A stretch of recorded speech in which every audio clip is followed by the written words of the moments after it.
respeito de servir, eu gostei do movimento que está por trás do servir. A gente não convoca uma igreja para servir. A gente convoca uma igreja para vir, ser e aí servir. Primeiro a gente precisa estar juntos. E a gente precisa ser juntos para depois servir. O pastor que me criou, Ari Veloso, ele diz o seguinte: se você não vive a Cristo, não fale de Cristo para que Cristo não seja envergonhado. Então, o simplesmente falar não é a solução. A solução é viver, é ser Cristo, é ter esse compromisso com Ele. Aí sim, a gente passa a agir a partir disso. Qualquer coisa fora desse circuito, a gente acaba envergonhando o próprio Cristo, certo? A minha consciência está sentada bem aqui e está falando que está baixo. É isso mesmo? Está baixo? Melhorou? Esse? Tá bom. A minha consciência vai me acusar novamente, porque eu falo muito com as mãos, então às vezes o microfone vai também. Então vocês vão ter que ter sempre o exercício de falar mais, já está falando a minha consciência. Hoje eu queria pensar a gente falou sobre a questão de propósito, uma questão de propósito, depois a gente falou uma questão de gerações, e hoje eu gostaria de pensar numa questão de unidade. A igreja, ela tem que partir de uma unidade. E eu quero, com vocês, ler o texto de 1 Coríntios 12, 13, 2 versículos. Eu vou falar desse texto, ler esse texto, sair desse texto e voltar para esse texto, vou sair do texto e volto para o texto durante a nossa conversa. Mas o fundo desse texto é fundamental. Paulo está escrevendo para uma igreja complicada. Uma igreja que tinha problemas morais muito sérios. E uma igreja que era dividida. Tinha o povo de fulano, o povo de ciclano e o povo de beltrano. Era uma igreja polarizada. A ceia era polarizada. E Paulo diz, olha, se tem uma coisa que eu tenho para falar para vocês, é que não tem nada de bom na ceia de vocês. Porque vocês vão para a ceia, e tem gente que tem mais, e está entrando nessa ceia, e não está repartindo com aquele que não tem nada, e o cara sai da igreja com fome, enquanto o outro está totalmente farto. Ele diz, e ele vem trabalhando esse contexto da divisão dentro da igreja. Uns dizem que é de Paulo, outros dizem que é de Apolo. Eu falei, eles estão totalmente errados. Dentro da igreja não há partidos. Dentro da igreja não há divisão. Dentro da igreja vocês são um. E é isso que eu gostaria de trabalhar com esse contexto nessa manhã. O texto diz, ora, assim como o corpo é uma unidade, embora tenha muitos membros, e todos os membros, mesmo sendo muitos, formam um só corpo, assim também com respeito a Cristo. Interessante como Paulo parece que ele está sendo redundante, né? Falando muito a respeito de muito. Ele diz, vocês são uma unidade, embora muitos membros, todos os membros, mesmo sendo muitos, formam um só corpo. Depois ele continua dizendo, pois em um só corpo, todos nós fomos batizados em um único Espírito, quer judeus, quer gregos, quer escravos, quer livres, e a todos nós foi dado de beber de um único Espírito. A gente volta daqui a pouco um pouco mais nesse texto, mas eu quero conversar com vocês sobre, primeiro, a introdução da visão bíblica sobre o ser humano, a abrangência do pecado e da salvação. Primeiro, o ser humano é um ser de relação. Deus não criou o homem para ser uma pessoa isolada. Muito pelo contrário, na criação, é Deus quem olha para o homem e diz, não é bom que o homem esteja só. Se essa frase tivesse sido dita pelo próprio homem, era uma heresia. Por quê? Porque o homem não estava só. Ele tinha Deus, não tinha? Ele se relacionava com Deus.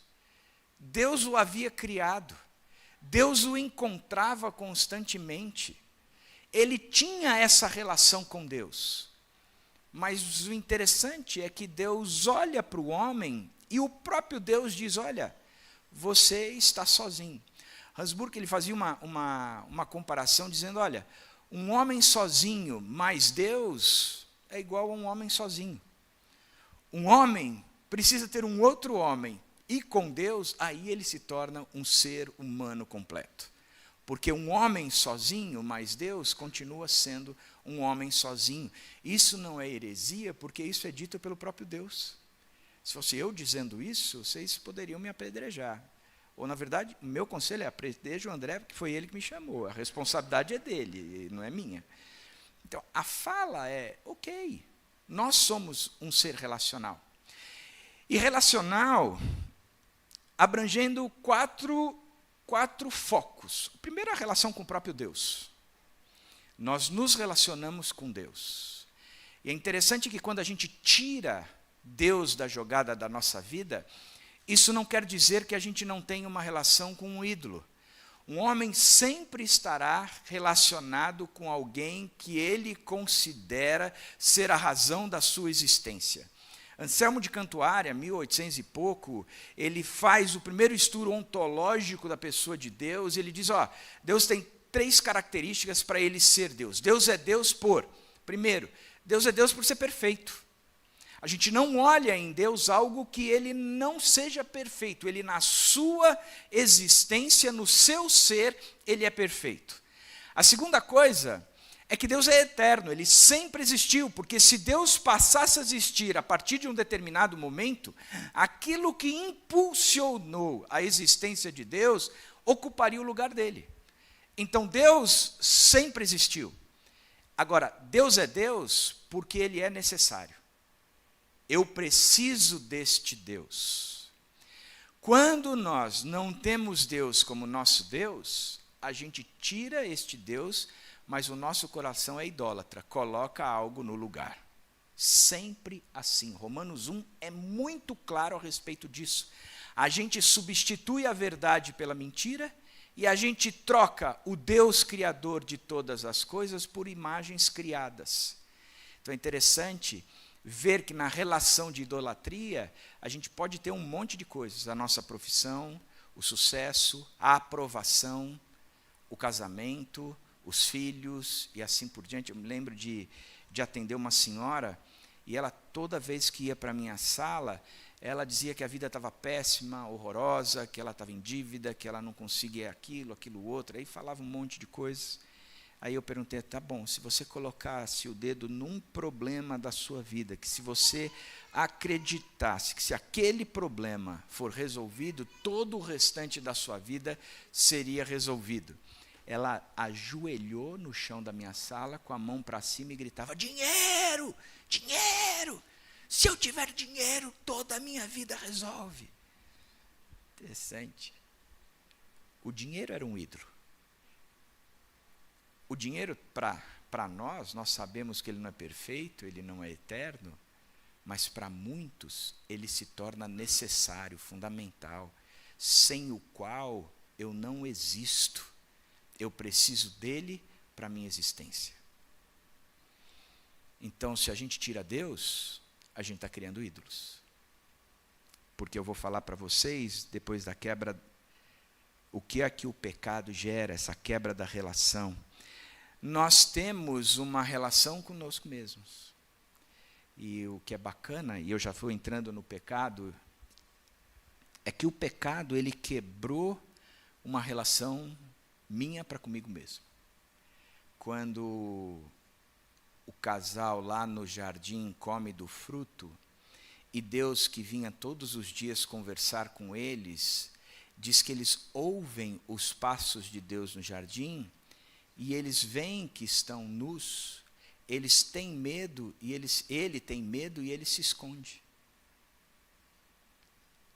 O medo é uma quebra da relação para com ele mesmo. Quando a gente começa uma celebração dizendo graça e paz, por que a gente diz isso? Já parou para pensar? Porque a graça é quando a gente conversa, comunica, deseja para o outro aquilo que nós cremos absolutamente. Graça é: Deus é aquilo que eu tenho de mais necessário na minha vida, porque a graça dele me basta. Eu não preciso de mais nenhuma coisa que não seja o próprio Cristo, e tê-lo é ter a sua graça. Portanto, a consequência é que a paz do próprio Cristo esteja sobre vocês. Por quê? Porque se ele é tudo o que eu preciso, e a graça dele é o que me supre todas as coisas, eu vou andar ansioso a partir do quê? Eu vou ter medo a partir do quê? Eu vou ter insegurança a partir do quê? Não tenho porquê. Portanto, desejar a graça e a paz, eu creio que é a melhor saudação que nós podemos dar, porque de fato é tudo aquilo que nós precisamos. Nós sabemos quem supre tudo, e porque nós sabemos, nós estamos em paz conosco mesmo. Nós somos um ser relacional com o próximo. Eu adoro a fala de Adão, né? Quando Deus chega para conversar com ele, ele está escondido atrás da moita, e Deus fala: Adão, Adão. Aí ele sai de trás da moita, assim, diz: o senhor me chamou? Chamei. Por que você está aí? Eu ouvi os teus passos, eu vi que estava nu e me escondi. Aí Deus pergunta: mas o que é que mudou aí? Você por acaso comeu do fruto? E a resposta de Adão é a resposta do macho alfa, daquele que lidera uma família, do homem de Deus. Ele vira para Deus e diz: foi a mulher que o Senhor me deu. Ou seja, a culpa não é minha, a culpa é da mulher. E eu estava sossegado nesse jardim, o Senhor me deu um sono do cara, me tirou aqui uma costela e me deu essa mulher. A culpa é do Senhor que fez esse processo todo. O Senhor chegou para mim: não é bom que o homem esteja só. Então, aí, a consequência dessa tua fala. É isso, macho alfa, macho alfa. Agora, é interessante que na maior parte dos meus atendimentos, o argumento de Adão prevalece até hoje. É a teologia daquele bispo Homer Simpson, que diz: a culpa é minha e eu a coloco em quem eu quiser. E é isso mesmo, é isso mesmo. Eu quebrei a minha relação com o próximo, eu quebrei a relação comigo mesmo, eu quebrei a relação com Deus, e eu também quebrei a relação com a criação. A criação que era abençoada por Deus, ela passa agora a viver debaixo da maldição do meu pecado. Ela sofre com gemidos na expectativa da revelação dos filhos de Deus. Então você percebe que o ser humano é um ser relacional, porque ele foi criado de forma relacional. E o pecado quebrou a relação dele para com Deus, para com ele mesmo, para com o próximo e para com a criação. E o que é que Jesus está fazendo? Está fazendo uma nova criação. Ou fazendo nova todas as coisas. Significa que o que Jesus está fazendo é resgatando o que ele criou lá no início. E tem uma coisa que eu gosto de trazer quando eu penso na unidade, e eu sempre falo isso em casamento. Esse ano passado eu fiz muitos casamentos, e eu cheguei para os jovens da nossa igreja e disse o seguinte: ano que vem eu vou fazer um comunitário, porque preparar mensagem diferente para os casamentos de vocês está difícil, eu já não tenho nem mais conteúdo. Então vamos fazer um comunitário ano que vem, porque está difícil. E eu, em geral, eu tenho trazido o seguinte conceito: quando Deus cria o homem, existe uma conferência feita pela Trindade. Como é que a gente sabe isso? Lá em Gênesis 1, o texto diz: façamos o homem à nossa imagem e semelhança. Não é Deus dizendo: farei o homem à minha imagem. é um plural. Façamos nós o homem à nossa imagem e semelhança. Então, o pai senta com o filho e senta com o espírito e diz: está feita a criação inteira, agora a gente vai colocar alguém nesta criação que é a nossa imagem e semelhança. E o texto diz que Deus criou o homem à sua imagem e semelhança, homem e mulher os fez. E eu acho bacana esse alerta. Ele criou a sua semelhança, homem e mulher. André, por que você está falando isso? Porque a gente às vezes tem dificuldade de definir o que é trindade. E a gente fala que é uma doutrina muito difícil de entender. O que eu penso é o seguinte: eu já vi gente falando para mim que trindade é que nem ovo. O ovo tem a casca, a clara e a gema. São 3 coisas diferentes, mas é uma coisa só. Já ouvi gente dizendo que a trindade é a água. Tem o estado líquido, sólido, gasoso, mas é uma água só. Eu falei, eu acho fraco isso. Um dos argumentos que eu acho que mais chega perto é essa conferência que Deus faz entre si, dizendo: vamos criar o homem à nossa imagem e semelhança. Homem e mulher os criou. Isso é Gênesis 1. Em Gênesis 2, ele amplifica esse texto. Ele chega para o homem, olhando para o homem, diz: não é bom que ele esteja só. Eu vou fazer para ele alguém que lhe esteja à altura, que lhe corresponda. E Deus, para mostrar para o homem que ele estava só, manda o homem dar nome aos animais. Lembra disso? E o homem sai de cavalo, égua, anta e anto, e ele dá. Porco e palmeirense, ele vai dizendo os nomes, ele vai trazendo o conteúdo. Ao término daquele história toda, o movimento de Deus é: ele dá um sono, tira uma costela, daquela costela ele leva à parte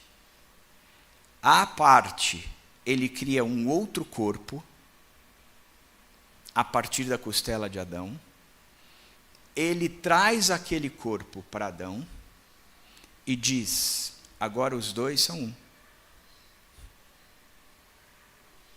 Olha que coisa interessante. Por isso que casamento é sagrado. Por quê? Porque o que Gênesis está nos ensinando é o seguinte: existia um homem, Deus tira um pedaço daquele homem, vai à parte e cria uma mulher daquele pedaço.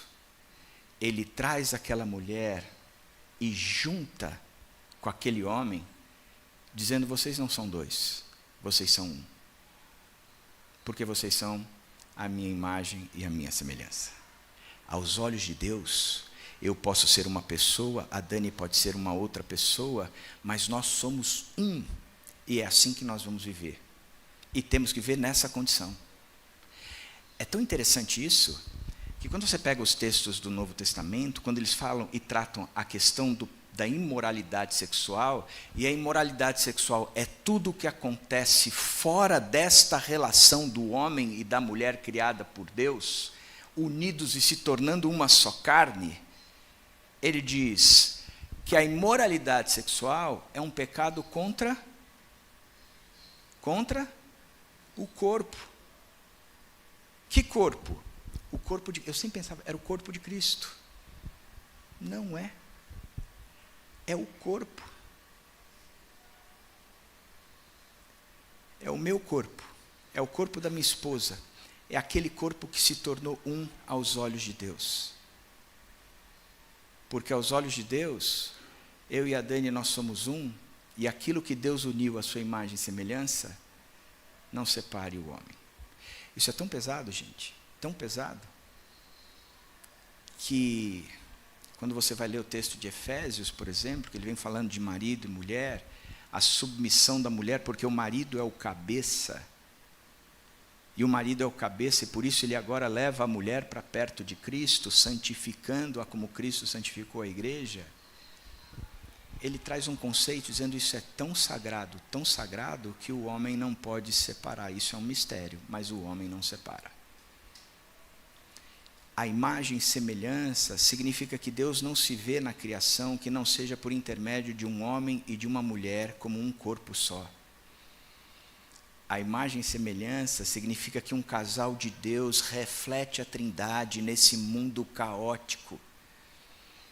A imagem e semelhança significa que neste mundo onde o valor família está tão perdido, um homem e uma mulher de Deus demonstram como é que Deus Pai, o Filho e o Espírito Santo vivem. Num mundo perdido como o nosso, é um casamento como o meu e da Dani que traz esperança para aqueles que estão de fora. Porque num mundo como o nosso, eu entendi que eu e a Dani nós somos um, assim como a Trindade que criou homem e mulher à sua imagem e semelhança. Então, ok. Então é assim que a gente tem que viver. E é nessa pegada que a gente tem que trazer. Por que eu estou dizendo isso?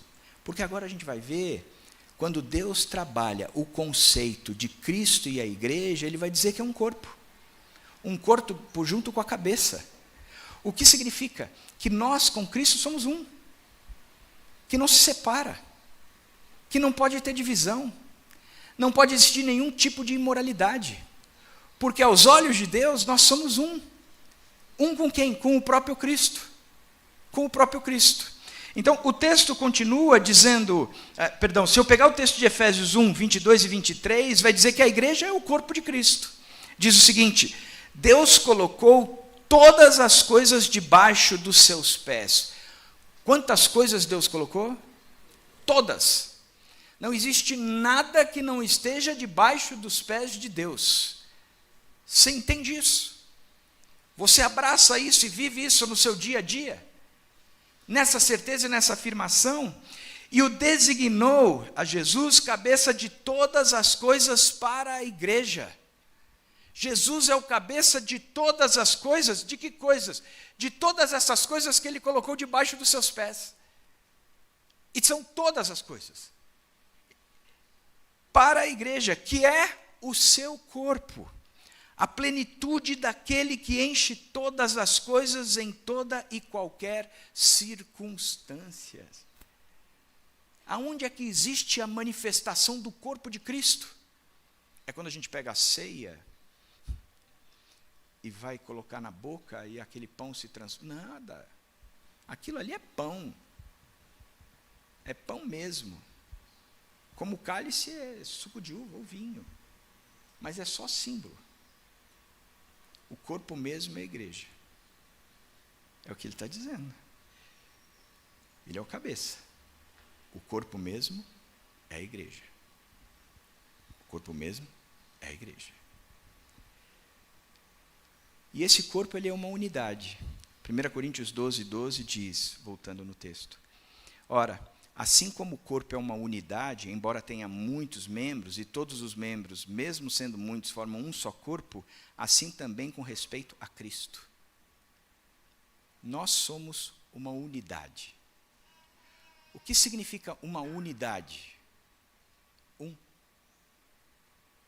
Nós somos um.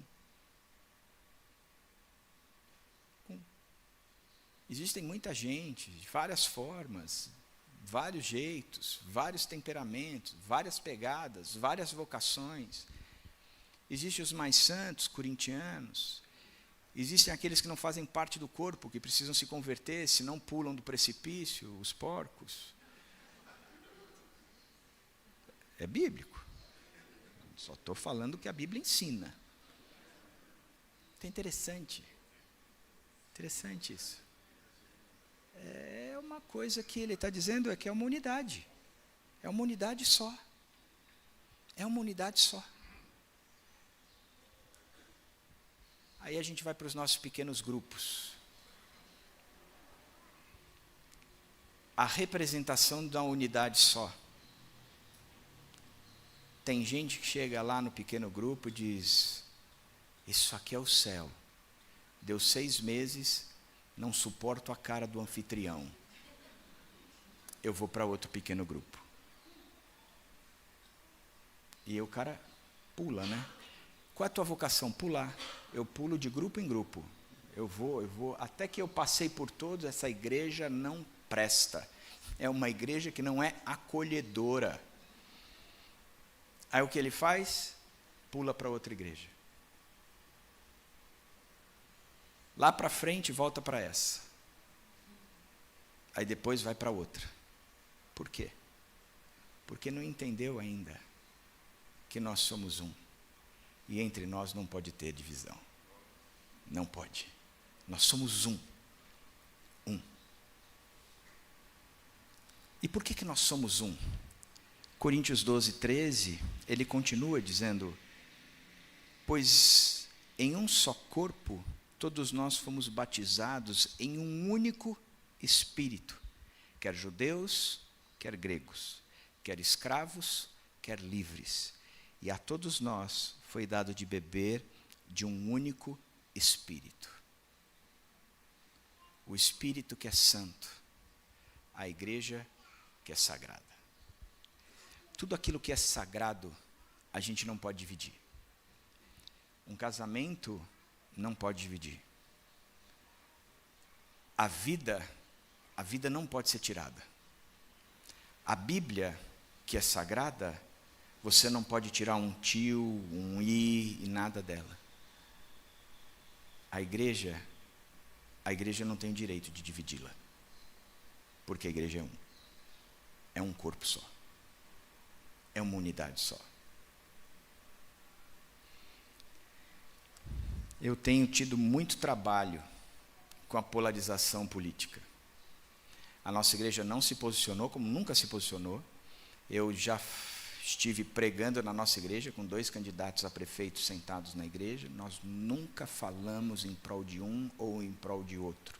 Vereadores tem um monte. Por que nós fazemos isso? Porque púlpito é lugar de luz e não de calor. Então, aqui, a gente tem que trazer luz e não divisão. Então, a gente não vai se posicionar. Nunca nos posicionamos. A gente sai de uma pandemia, que era algo para destruir a igreja. E o que eu vi na pandemia é que alguns foram embora e nunca mais voltaram. Se acostumaram com os cultos nos lares, vistos pela internet. Perderam total conceito de comunhão. Acham que esse culto à distância é ser igreja. Alguns se afastaram mesmo. Nem isso fizeram mais. Mas muita gente chegou. E gente chegou do nada. Porque a pandemia foi um período de tanto sofrimento, que eles precisaram, ou eles entenderam no meio desse sofrimento, que tem que existir um ser superior pelo qual eles têm que depender ou entregar a própria vida. E muita gente nova chegou na igreja. A pandemia, ela foi um período muito difícil como pastor. Numa quinta-feira entra a pandemia, no domingo a gente tem que se reunir virtualmente. Foram 2 anos de uma gestão de igreja, de um pastoreio de igreja, sem eu enxergar o rebanho. Eu não via o rebanho. E a minha esposa, que usa uma expressão que diz que o olho do dono é que engorda o boi, é isso, Dan? E o olho do pastor, ele engorda o rebanho. Ele tem que cuidar do rebanho. Foi um período muito, muito difícil. Estressante. Fazer velório de gente que morreu na pandemia foi uma das situações mais tristes do meu ministério. Nós perdemos um senhor que era o zelador da nossa igreja, que estava na igreja praticamente o mesmo tempo que eu, seu Antônio. Sou louco por ele. Muito triste. Período muito triste. mas em nada se comparou com o período de polarização. Porque na pandemia,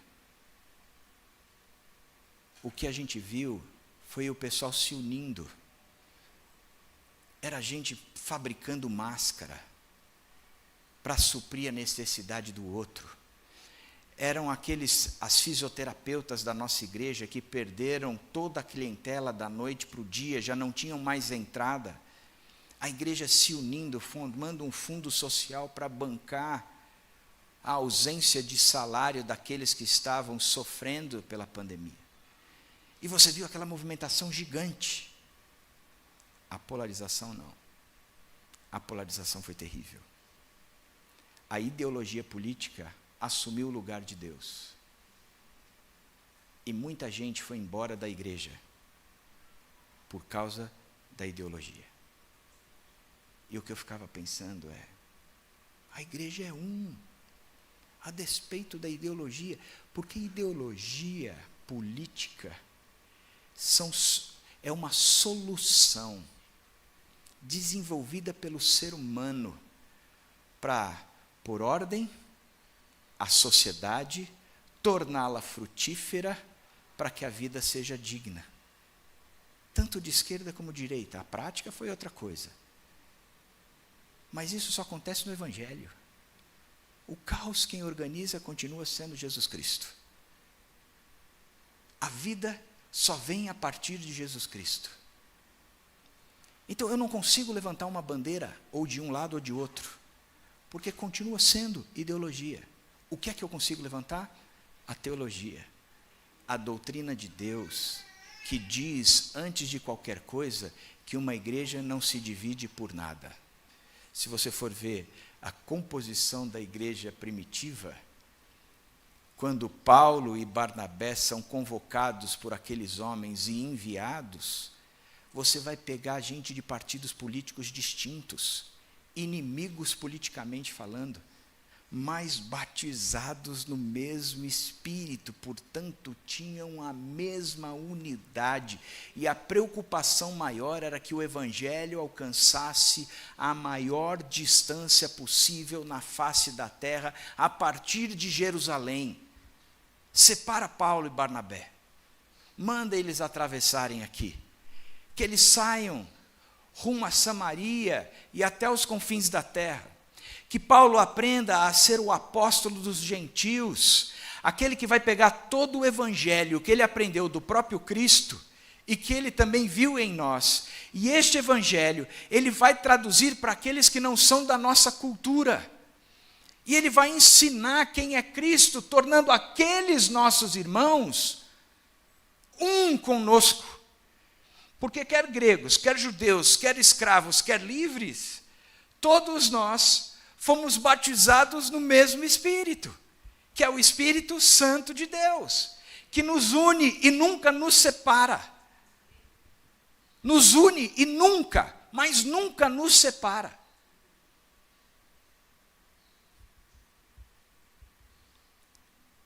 Uma vez eu atendi um casal, ele policial, alto, ela brava, não sei nem o que ela era brava, baixinha. O policial chegou, tirou a arma daqui de trás, colocou no alto da prateleira, sentou e ela sentou também.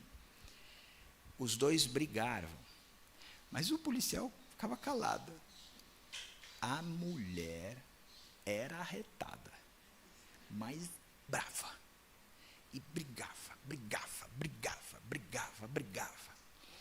Eu, particularmente, tenho uma seguinte técnica dos meus aconselhamentos: deixa brigar.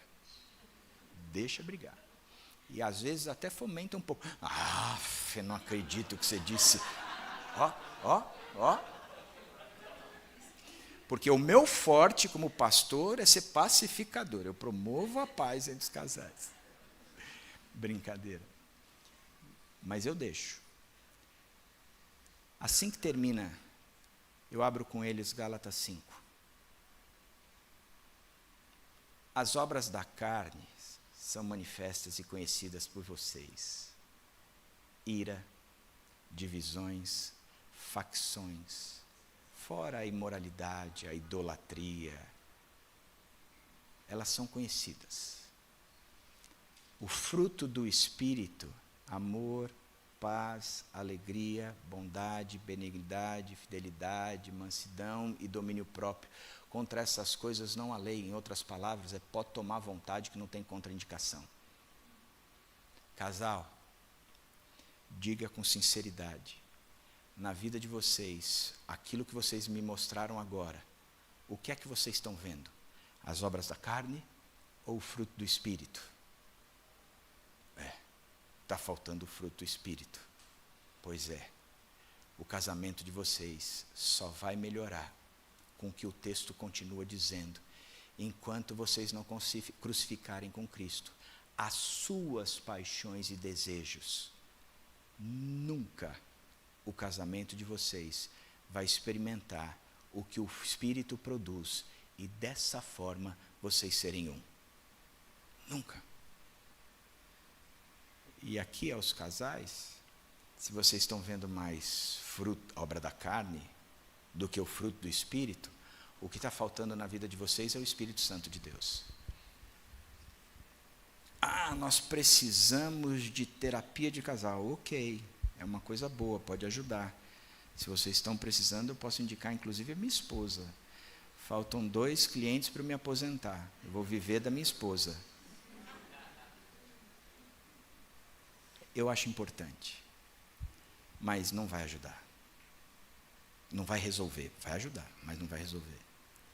O que resolve é um casal contrito diante de Deus, entendendo que nós somos um e precisamos viver pelo Espírito, porque nós somos um. O que significa ser um?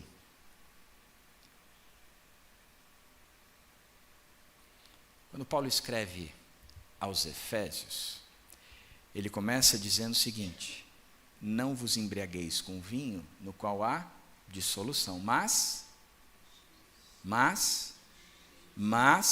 essa é uma igreja batista. A igreja batista tem o costume de estudar a Bíblia, saber a Bíblia de cabeça. Mas enchei-vos do Espírito, falando entre vós salmos, hinos e cânticos espirituais, sujeitem-se uns aos outros no temor de Cristo, certo? Aí ele começa a passagem que os homens gostam. Mulheres, sede submissas aos seus maridos. A mulherada pira nesse texto. E a rapaziada tripudia. Está vendo? Tu está em pecado. Mas qual a novidade do texto? Houve alguma novidade nesse texto? Porque ele acabou de dizer: sujeitem-se uns aos outros no temor de Cristo. Sejam submissos uns aos outros no temor de Cristo. Mulheres, sejam submissas aos seus maridos. Qual é a novidade no texto? Nenhuma. Concorda? Nenhuma. A não ser, como ele diz, como Cristo foi, porque ele é o cabeça da igreja. Aí ele vem: homens, amem as suas mulheres como Cristo amou e se entregou pela sua igreja. O que ele está dizendo? Porque o homem é o cabeça da mulher, assim como Cristo é o cabeça da igreja. Maridos, você tem que amar as suas mulheres como Cristo amou a igreja. Amou e se entregou por ela. O contexto é importantíssimo. Paulo está falando aos Éfesos, colônia romana. O imperador romano tinha uns cultos imperiais, que o povo ia para lá adorar o imperador. Tinha um momento de se falar bem do imperador. Os caras chegavam na frente do imperador e era só elogios, elogios, elogios. E ai, se isso não fosse feito. Não é que era algo somente voluntário. Talvez deveriam ter os voluntários, mas era algo obrigado. O imperador era adorado. Pelo imperador, os jovens tinham que ir à guerra. E na guerra, eles tinham que, se preciso for, morrer pelo imperador. O imperador exigia adoração. O imperador exigia que o seu povo o amasse. Não é que era natural, mas era obrigatório. Naquele contexto, o imperador era o cabeça, e o cabeça era servido. O cabeça exigia a morte. E aí vem Paulo, de forma brilhante, e diz: Cristo é o cabeça. Homens, vocês têm que ser o cabeça. Mulheres, vocês têm que ser submissas, como todo mundo é submisso a todo mundo. Mas maridos, vocês têm que ser o cabeça. Assim como Cristo amou e se entregou pela igreja. Ou seja, no reino de Deus, o cabeça é o primeiro a morrer. No reino de Deus, o cabeça é aquele que serve. Então, maridos, vocês têm que amar e servir a sua esposa, porque a submissão é de todos. É de todos. E ele ainda traz, esse amar e servir é pegar como Cristo pegou a igreja e a santificou pela palavra, para apresentá-la sem mancha, rugas, imaculadas. Já pensou, mulheres, sem rugas? O quanto de botox. Mas o que ele está dizendo é, o que é que Cristo fez servindo e morrendo? Ele santificou a igreja, tornou-a cheia do Espírito, que é santo. E o que é santificar? O conceito de pecado é morte.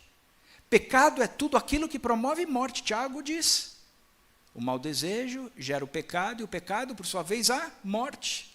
Então, o pecado gera tudo o que é morte. E santificação, que é o oposto do pecado, é tudo aquilo que promove vida. Então, eu, no meu casamento com a minha esposa, eu entendi que eu sou o cabeça, portanto, eu tenho que morrer por ela, servir a ela, para que ela seja apresentada diante de Deus, santa, irrepreensível, sem mancha, sem rugas, perfeita. Essa é a minha função. Por quê? Porque a minha função é pegar minha esposa e trazer para mais perto de Deus. Isso só acontece por causa do Espírito Santo. Então nós somos batizados num único Espírito. Uma outra coisa, isso eu aprendi com N.T. Wright, nos indicadores fragmentados, quando ele fala o seguinte: Deus sempre quis habitar no meio do seu povo, sempre, sempre quis. Ele tira o povo do Egito e no deserto ele se torna aquele que habita no meio do povo. Tinha a tenda do encontro, onde ele estava, mais tarde o tabernáculo e depois o templo, era onde ele habitava no meio do povo. Tanto é que Moisés, quando sabe que Deus está dando a terra prometida, mas não está indo, ele diz, então mata a gente aqui, porque é o fato do Senhor estar no nosso meio que somos diferenciados de todas as outras nações na face da terra. Por quê? Porque o Senhor habita entre nós, é o seu desejo habitar entre nós. Se o Senhor está nos levando para uma terra que manda um leite e mel, mas o Senhor não vai para lá, então mata aqui.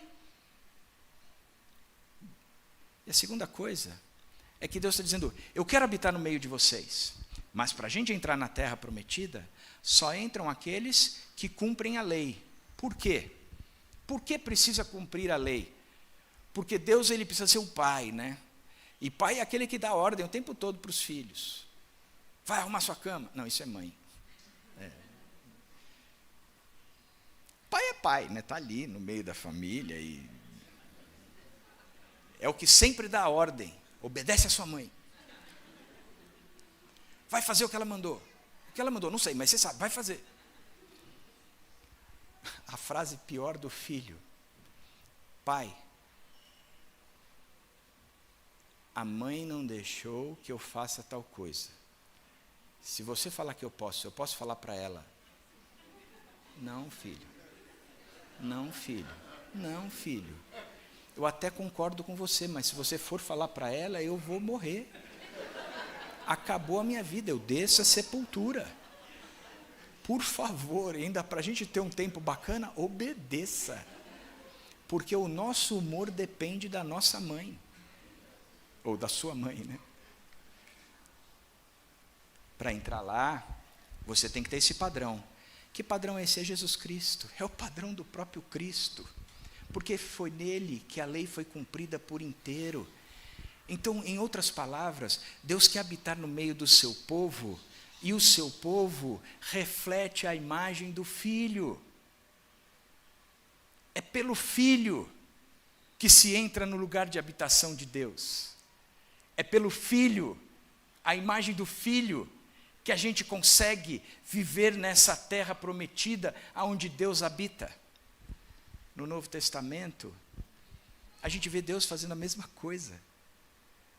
Ele quer habitar no meio do seu povo. Israel já não é mais, mas a igreja, todas as nações reunidas em nome do Senhor Jesus Cristo, passa a ser o seu povo. E como é que ele habita no meio do seu povo? Por intermédio do Filho. Ele é o caminho, ele é a verdade, ele é a vida. Ninguém chega ao Pai se não for por intermédio do Filho. O padrão é o Filho. A gente precisa se entregar para o Filho, da mesma forma como antes. Se eu não estava no esquema, eu precisava sacrificar um cordeiro. Aí eu me tornava no esquema e estava no direito de pertencer àquele povo.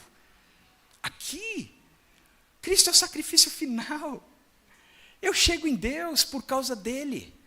Mas espera aí, o padrão tem que ser Cristo. Mas eu não consigo viver a Cristo. Não consegue. Eu não consigo cumprir a Torá. Não consegue. Nunca conseguiu. Somente em Cristo a Torá foi cumprida. O que é que eu faço? Como é que eu entro? É pelo Espírito. Nós podemos habitar em Deus porque o Espírito nos faz habitar em Jesus Cristo, que é o lugar onde Deus habita. A Trindade sendo revelada na igreja. A Trindade sendo revelada no casamento. A Trindade sendo revelada no meio do povo de Deus. É o Espírito, gente. É o Espírito. As obras da carne vão ficando para trás, porque nós somos povo do Espírito. E a nossa unidade não é de ideologia, mas a nossa identidade é porque o Deus que habita no nosso meio nos faz viver de forma única. E é isso que nos torna diferentes. Aí quero partir para a conclusão. Somos membros uns dos outros, somos um corpo vivo e nutrido pelo Espírito Santo, sobre a liderança de Jesus Cristo. Concordam? Estamos de acordo? Mas eu não acabei. Aí conclusão, mas eu só escrevi conclusão porque o texto é meu, a mensagem é minha, eu ponho o título que eu quiser. E para conclusão, eu sou bem batista, tem 3 pontos. Primeiro ponto, a prática disso tudo. Onde devemos investir então a nossa energia? Façam todo o esforço para conservar a unidade do Espírito pelo vínculo da paz. Amigo, você quer votar no Bolsonaro e eu quero votar no Lula. Isso não importa. O que importa entre nós é o vínculo da paz. Porque Jesus é maior do que o Bolsonaro e do que o Lula. Em nome de Jesus Cristo é assim que a gente vai viver. Amigo, a gente está vivendo um período de pandemia terrível. Terrível. E você perdeu o emprego. Mas Jesus nos ensinou a orar, pedindo que o pão nosso de cada dia nos seja dado hoje. E Ele dá o pão que é nosso. E hoje o nosso pão está na minha conta. Então você não tem. Eu pego o nosso pão e distribuo para você. Porque o pão é nosso. Você fica tranquilo. Porque você nunca vai padecer nessa terra. Porque Jesus continua suprindo a necessidade do seu povo. E o pão que é nosso nos é dado todos os dias. Verdade ou mentira? eu tenho que correr atrás da mesma identidade. Você tem que pensar como eu. Quem não pensa como eu, pensa como o diabo. Quem não está comigo, está com o diabo. Quem não se alinha às minhas ideias, se alinha à ideia dos diabos. Espera aí. Nós temos o mesmo espírito. A ideia não é minha e a ideologia não é minha. A ideia e a ideologia, ela é promovida pelo Espírito, que me ensina a te amar, a promover a paz. Sabe o que é promover a paz? A gente acha que a gente vai olhar para o outro e falar, paz e amor, beleza, a gente não vai ter guerra. Paz, a gente considera como ausência de lutas. Certo? Israel e Beirute assinam um pacto de paz. A faixa de Gaza vive como? Tranquila? Em paz? Foi instaurada a paz aqui. Eles vivem por um período sem guerra, mas a paz mesmo não.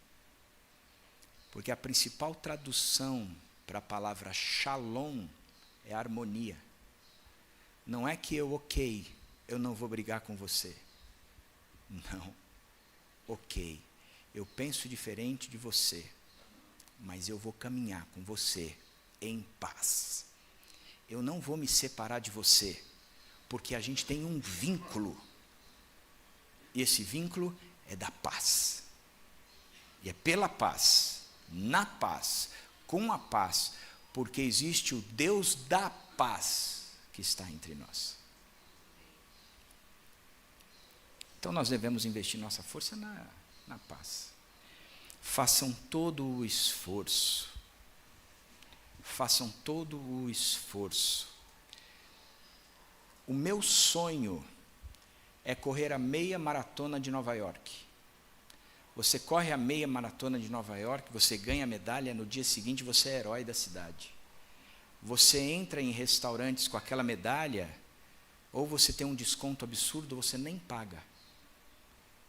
Você é ovacionado na cidade por causa daquela medalha. Sabe o que eu tenho feito para correr a meia maratona? Nada. Nada. Não faço um exercício na vida, nenhum. Esforço zero. Tenho começado Pilates. O Pilates nunca vai me levar para a meia maratona. Qual é o esforço que eu faço para alcançar a meia maratona? Nenhum. Se eu quero correr a meia maratona, eu tenho um pastor que trabalha comigo, que ele é maratonista. A vida do cara é disciplinada. O que ele come, a hora que ele acorda, quantidade de horas de trabalho, horas de treino, o tipo de tênis, o tipo de roupa, e assim por diante. Ele só não me excluiu da vida dele, porque eu sou o pastor titular, sou eu que mando. Senão ele teria tirado. Falou, o André é uma pedra no meu tênis de corrida. Com muito orgulho, e essa é a minha vocação. Mas eu não estou fazendo nada para alcançar a corrida lá. Ele diz, façam todo o esforço. Todo o esforço. Aí eu volto no texto de Efésios. Eu tenho que ser o primeiro a morrer. Porque eu sou o cabeça, como Cristo é o cabeça. E eu sou o primeiro a morrer para servir. Teve um amigo meu, que é da nossa igreja, mora na minha frente, e nós moramos, onde nós moramos, o nosso condomínio tem 3 blocos. Eu moro no primeiro, voltado aqui para a rua. Ele mora no primeiro, voltado para o segundo bloco. O apartamento é alugado dele, e ele comprou um ar-condicionado, daquele que tem um furinho redondo assim, você põe uma mangueirinha nele.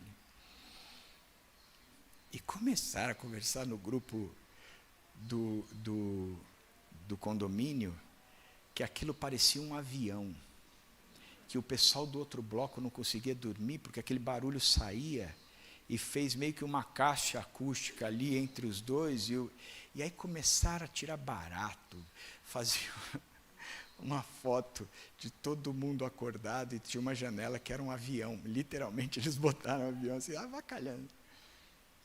Eu faço parte do conselho do prédio. Eu falei, tá bom, vou ouvir isso. Aí foi à noite, e de fato fazia barulho.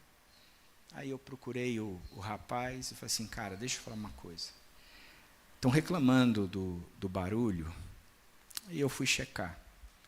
E eu acho que o barulho está excedente mesmo. Você é cristão e eu também. A gente tem que dar o exemplo aqui. Aí ele virou para mim e falou assim, o que é que você acha que eu tenho que fazer, André? E se eu estivesse no seu lugar, esse ar-condicionado eu desfaria. Mas o apartamento não é meu, eu vou gastar uma grana naquele split, e esse apartamento é alugado, eu vou perder muita grana, não sei o que. Eu falei, pois é. Você pode economizar na grana, ou você pode ganhar no reino. A escolha aí é sua. Aí ele falou assim, você está certo, André. Ele usou uma expressão que eu adorei. Ele disse, o maduro cede primeiro, né? Eu falei, é isso aí. O maduro cede primeiro. Se a gente tem que fazer o esforço, todo o esforço, não é qualquer esforço, é todo o esforço para conservar a unidade do Espírito pelo vínculo da paz, o maduro cede primeiro, para que a paz seja mantida, porque esse é o movimento do Espírito na nossa vida, e a gente vai viver de acordo com isso. Segunda coisa, o que deve pautar a nossa conduta, se a gente vai gastar energia no esforço pelo vínculo da paz, ele diz, irmãos, vocês foram chamados para a liberdade, e de fato o cristão é livre, livre mesmo, ele não tem ídolos, e o tirar os ídolos da nossa vida nos torna livres. Nós nos tornamos escravos de Deus, mas nós nos tornamos livres. A escravidão de Deus é liberdade. A escravidão desses ídolos, por exemplo, a própria finança, a gente constrói um império que a gente se torna escravo da manutenção desse império.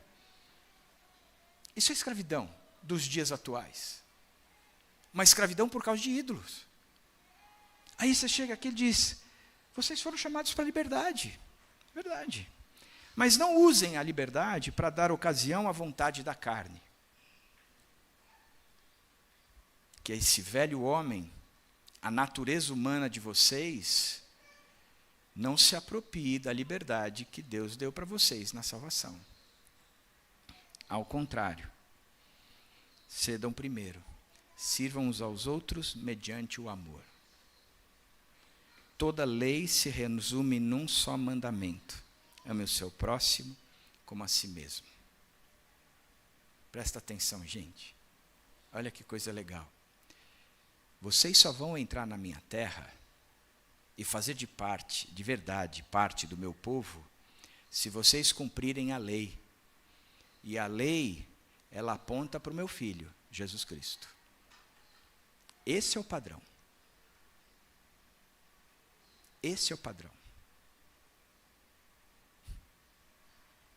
Toda a lei se resume num só mandamento. Cadê o amor a Cristo?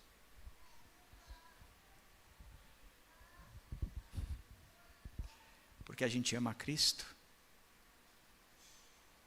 A lei é, eu sou parecido com Ele. Sou tão parecido com Ele, que eu consigo amar o meu próximo, como eu amo a mim mesmo. Essa é a lei. A marca da gente é a marca do amor. E eu me esforço por isso. E ele continua dizendo, o que nós devemos uns aos outros?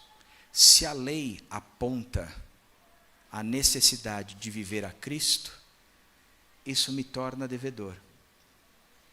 Se a lei aponta de que o meu padrão é o padrão de Cristo, isso significa que quando eu olho para o meu próximo, eu tenho dívidas. E qual é a dívida? É o amor. Não devam nada a ninguém a não ser o amor de uns pelos outros, pois aquele que ama seu próximo tem cumprido a lei. Pois aquele que ama o seu próximo entrou na terra prometida. Pois aquele que ama o seu próximo é parecido com Jesus Cristo. Pois aquele que ama o seu próximo vive na presença de Deus por causa de Jesus Cristo e o Espírito Santo, que promove essa santidade na minha vida. É o amor, gente. É o amor. Tem um amigo que é pastor da Igreja Batista São Paulo. Ele escreveu uma música dizendo que o amor é uma pessoa. E de fato o amor é uma pessoa. Como é que a gente define amor? Amor é uma flor roxa que nasce no coração dos trouxas. Não é. Amor é uma pessoa. Porque quem não ama não conhece a Deus, porque Deus é amor. Jesus Cristo é o centro, a fonte, o ambiente, a razão do amor. Movido pelo amor do Pai, acionado e experimentado por nós, pelo amor do Filho, do Espírito. O amor é uma pessoa. Quem não ama não conhece essa pessoa. Quem não ama não se relaciona com essa pessoa. Quem não ama continua isolado em si mesmo. Mas aquele que ama, e ama de verdade, é aquele que conheceu a Jesus Cristo e o amor dele. E assim ele tem cumprido a lei.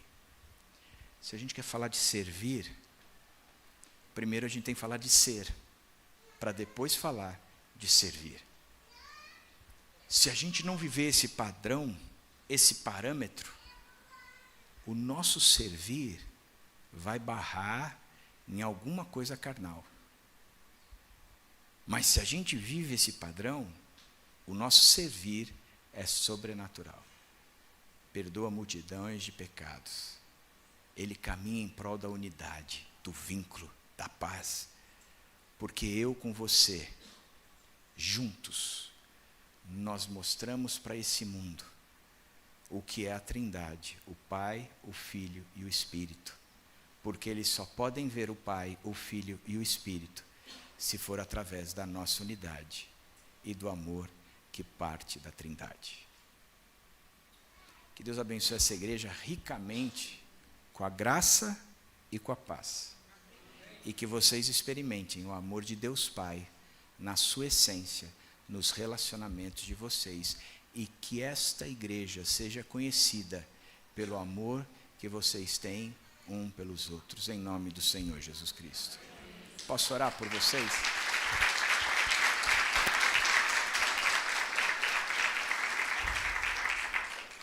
É isso aí, Deus. A gente tem tanta coisa que a gente aprende. E é tão gostoso olhar para isso e dizer, cara, a gente está livre. Está livre. Eu posso amar. Eu sou livre para amar.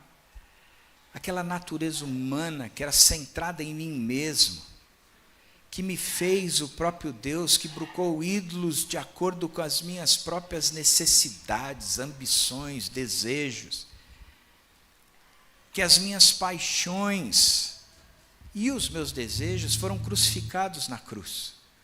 E agora eu sou verdadeiramente livre. Livre para quê? Para amar como Cristo me amou. Livre para servir como Cristo serviu. Livre para se entregar como Cristo se entregou. Tenho a liberdade de me esforçar para manter o vínculo da paz. E posso ser junto com o meu irmão, com a minha esposa, a esperança desse mundo. Porque nós juntos, nós testemunhamos, testificamos e explicamos como a Trindade é. E assim, o Deus invisível se torna visível da mesma forma como a encarnação de Jesus Cristo trouxe o Deus invisível por os nossos dias. Que a gente continue o ministério de Jesus Cristo, entendendo que da mesma forma como o Senhor Pai enviou a Jesus Cristo, e Jesus Cristo nos enviou, que assim seja a nossa vida, a nossa igreja, a nossa família. E abençoa essa igreja com essa disposição. É em nome de Jesus que eu oro. Amém.